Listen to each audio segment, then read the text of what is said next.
Hello and welcome back to Not a Watch Snob. I am your host Bill, and I'm not a watch snob. Today we're going to be going over budget watch collecting.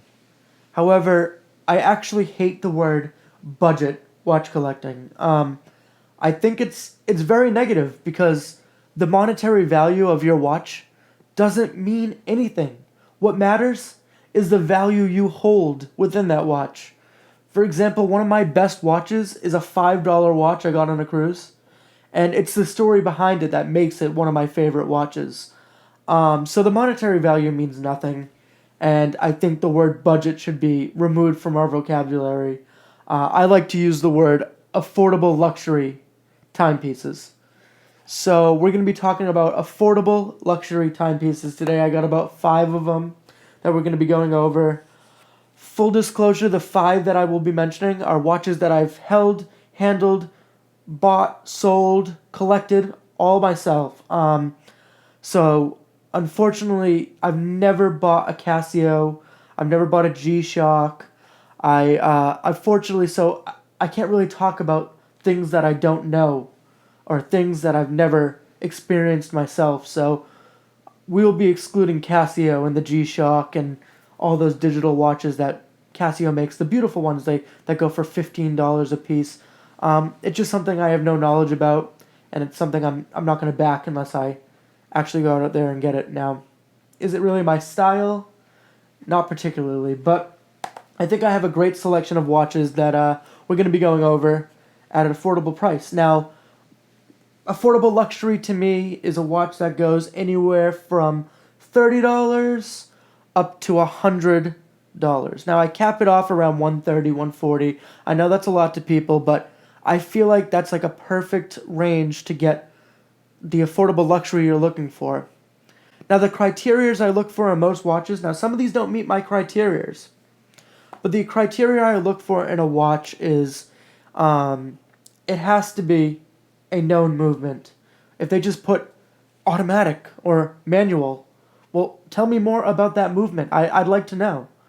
I also think sapphire or mineral crystal is usually a must, and I just think it should have some sort. I just think it should have some sort of history to it too, like a little past. It doesn't have to be from the 1920s, but I'd like a little history and I'd like a little knowledge from the creator saying, "Hey, like this is why I made this watch." So almost 90% of the watches I'm going to be talking about here are follow that criteria, and I just truthfully think that's the great criteria for watch collecting. The 3 things I personally look for nowadays in watches are Swiss made. Sometimes I'll go for Japanese. I'm very picky in that. I'm a snob on that. Swiss made, sapphire crystal, and a reputable brand. So I hold this mantra almost close to my heart when it comes to picking out watches. But I bend the rules for watches that I tend to love and fall in love with because there's so much to explore. So it's 5 o'clock somewhere. Let's dive on in.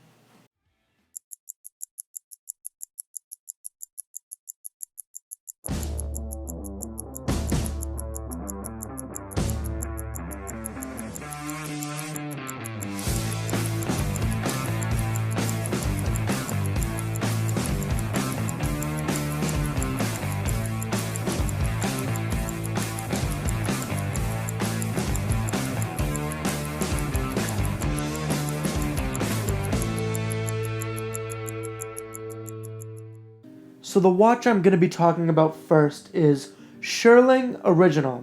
You guys probably seen them before. They make exquisite looking watches. I'm not going to lie. They make some beautiful, beautiful watches. What's great about them is that they are always on sale. So that's good to look for. And you can get them used for a pretty good price. That's eBay or online somewhere. You can find a pretty good price on a Sherling Original. Now, on their website, for a quartz, it's roughly $78, and it goes up to $130 for an automatic. Now, the story behind this is 18 years ago, Haim Fisher wanted to do something different within the watch world. So, in 2002, he set out to make a tourbillon watch in no other than New York City. I mean, that's ambition. Well, he reached his goal, forever cementing Sherling Original as a great brand name. And I believe what's great about Sherling Original is they have mostly in-house movements. From what I could tell, they're just really bold and beautiful watches. I mean, they've got the simulated tourbillons, and that's really beautiful. They've got skeleton watches. They do a lot of homage watches. They've got a couple Rolex homages.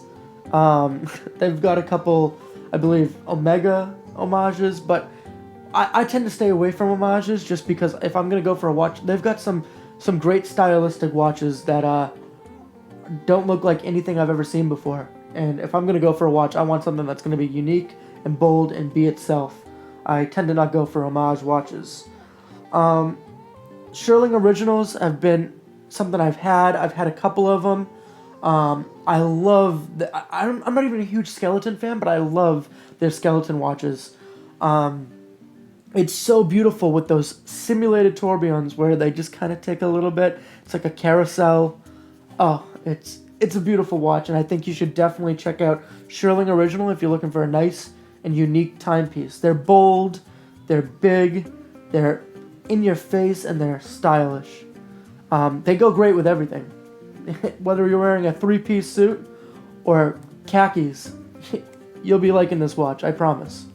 The next watch we're going to be talking about has been talked about for a long time throughout watch collectors, and that's Pangani Design. Now, most Pangani designs go from anywhere from $34 for a quartz or $93 for an automatic. Now, they usually sell on AliExpress, and I've never dealt with AliExpress, but that's where you find their official store. However, through these watch trading groups, I've picked up a couple, and I mean, I loved it. I'm not gonna lie, it was a nice watch. For a $34 watch, you can get some pretty nice, affordable luxury within this brand, Pangani Design. Again, just like the that's my Timex Explorer. Within the Pangani Design, you're going to find a lot of homage watches, just like I said with the Sherling. However, the great part is we know where their movements are coming from. Most have Japanese Citizens GP11s for the quartz, and for automatics, you can find a Seiko NH35A. Those are pretty great movements for anywhere from $35 to $93. So if you're looking for a great affordable watch, go over to AliExpress and pick up a Pangani Design. Even their non-homage watches, I had a non-homage watch, and I just think that everything about it was just beautiful. It looked like a luxury watch. It really did. It looked like I spent way above what the asking price is, and I think that's kind of important when you're trying to show off to your friends or walking around with a watch. I think you should be proud of what you purchased and feel special about it.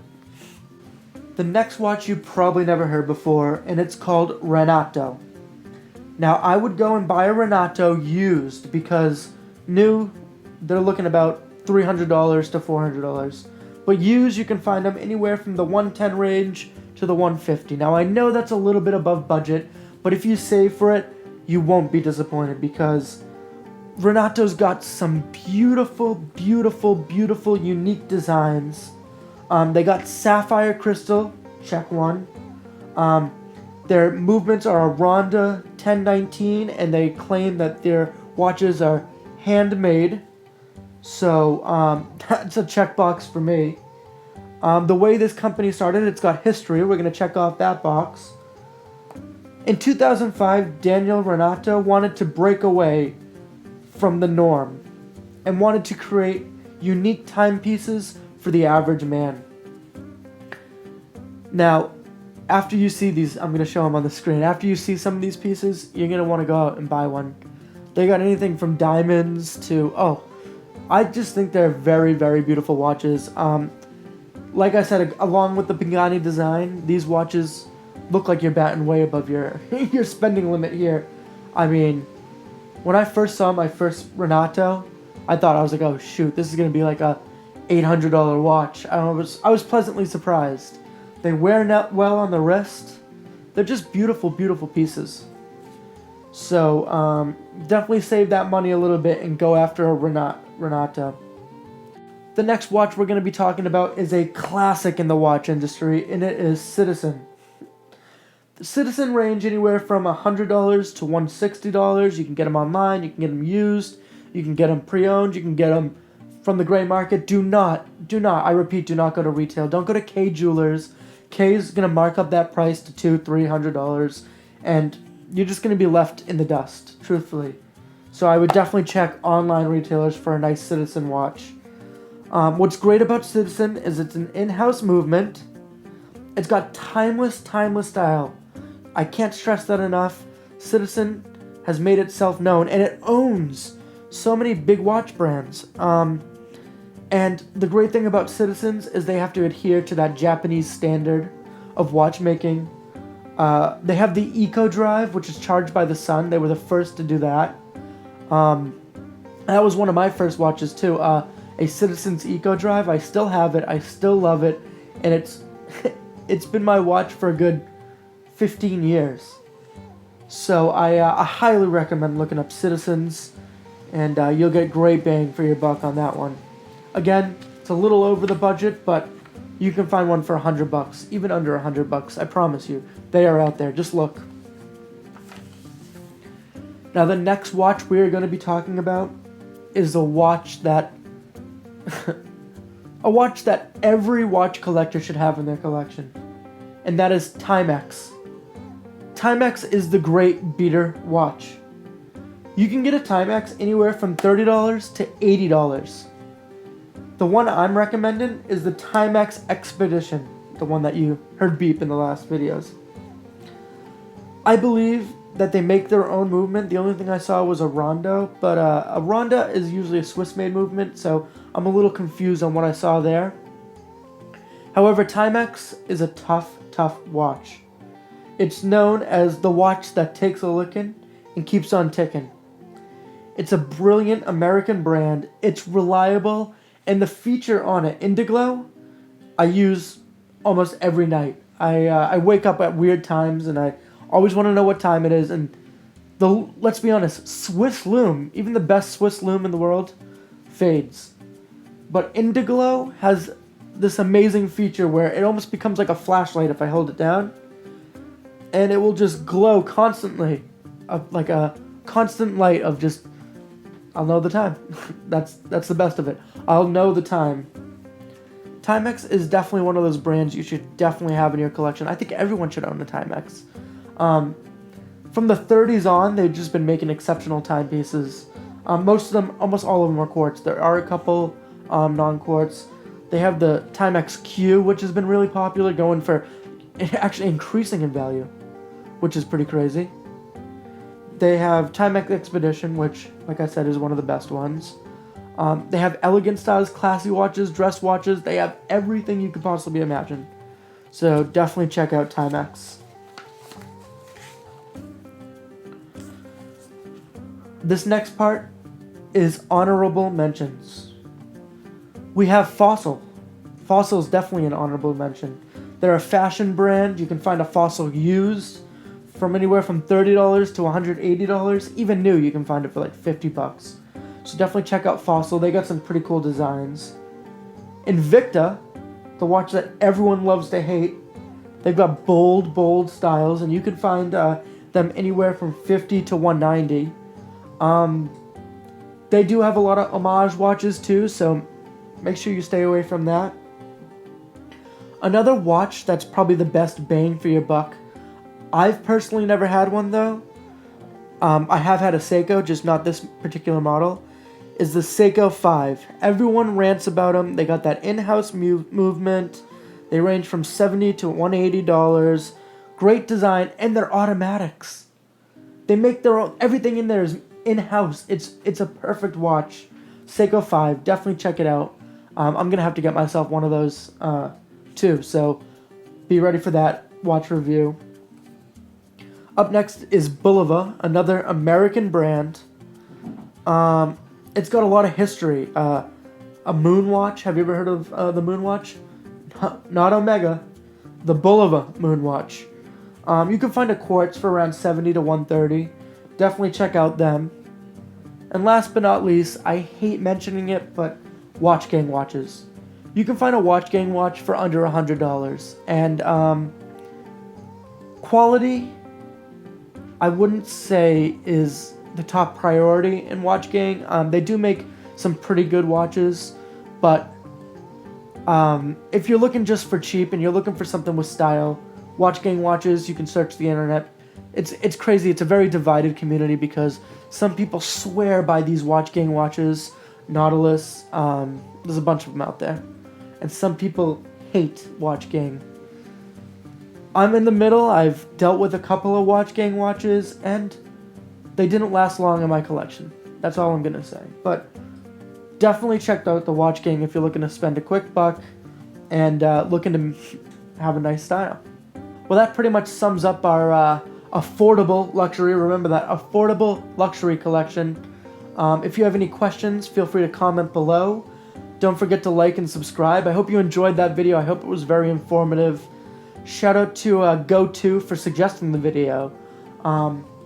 Sometimes I do have to remember that not everybody can be as lucky as me, and not everybody can be as fortunate as I've been within the watch collecting, within the trading, within the watch community that I have been. And there's so much you can get out there for under $100, and you'll really enjoy and you'll really like. And the sentimental value behind buying a watch that actually has meaning to you is going to mean more than any monetary watch I have. Like I said, my top 3 watches, honestly, my top 3 watches in my collection are all cheaper watches. Like I said, that $5 one from the cruise, this Timex Exploration. I remember getting this at Walmart with my dad, and I remember the story behind it. I picked it out, and geez, I would have thought I bought a Rolex. It was perfect, and I loved I still have it to this day. That's more than I can say for $1,000 watches that I've spent money on. And lastly, my Citizens Eco Drive is another pinnacle in my collection.